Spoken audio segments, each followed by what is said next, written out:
Hey guys, we're still working on the thing. These old cars, you know, they sit around for a long time and things have to be done to them and worked on. And we found a couple of little issues. The ignition switch on this thing would stick and stay in the run position or the start position, which in turn would run the starter, which is not good. So we've actually got the distributor installed, and I'll walk back there and show you that right quick. We got that installed just a few minutes ago.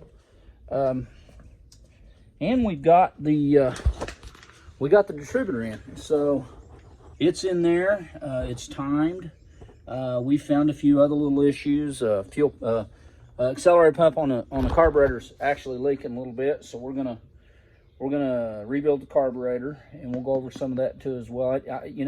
I can't go into all the idiosyncrasies and details on all these things because I've been told that 3 to 5 minutes is all you want on a video, and I can't cover everything. Needs to be covered to rebuild the carburetor. So there are some things that are little tips and tricks and stuff like that honestly, if you don't have the tools and the inclination, or you don't understand how a downdraft carburetor works, it's probably best you leave that to somebody that does have the tools and has been doing it for a while. So anyway, just a heads up, I wanted to show you guys we got the distributor in. We straightened out some wiring issues on the engine as well, and of course we're now working on ignition switch. We got an ignition switch ordered, and we're going to get that thing put in here pretty soon.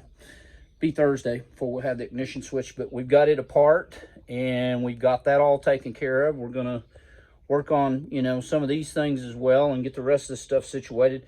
In order to do an ignition switch on these later model Volkswagens, you have to pull the steering wheel, you have to pull the turn signal / windshield wiper switch out of there as well. There's a little pinch bolt that has to be taken loose, a little Allen head pinch bolt that holds all this stuff together into there. If you don't take that out, you're going to break your switch. These switches are pretty hard to find, and they don't make them.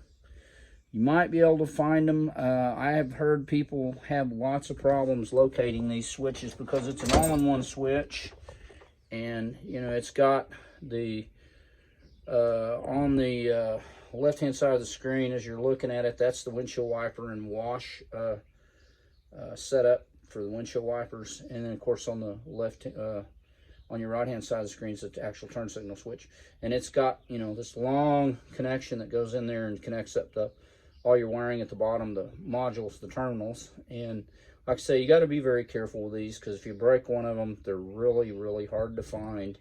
And the reproductions aren't nearly as robust as the originals. So you have to be careful taking this stuff apart.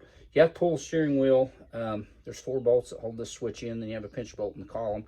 Then your ignition switch has 2 more screws that holds it in, the mechanical and the electrical switch. And what you do is you take those 2 switches out, and then your switch comes out the top side. It doesn't come out the bottom.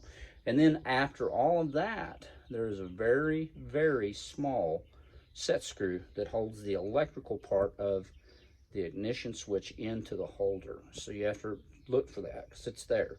But anyway, just FYI, give you some more heads up. Like I say, these restorations and this stuff we end up doing for these vehicles ends up being, we get into a lot more work. But again, you want this stuff to go back and you want it to work right and you want the customer to be happy with it. So we always strive to do that. And again, it's been great. This has been a really good little project, but I'm ready to see it go home.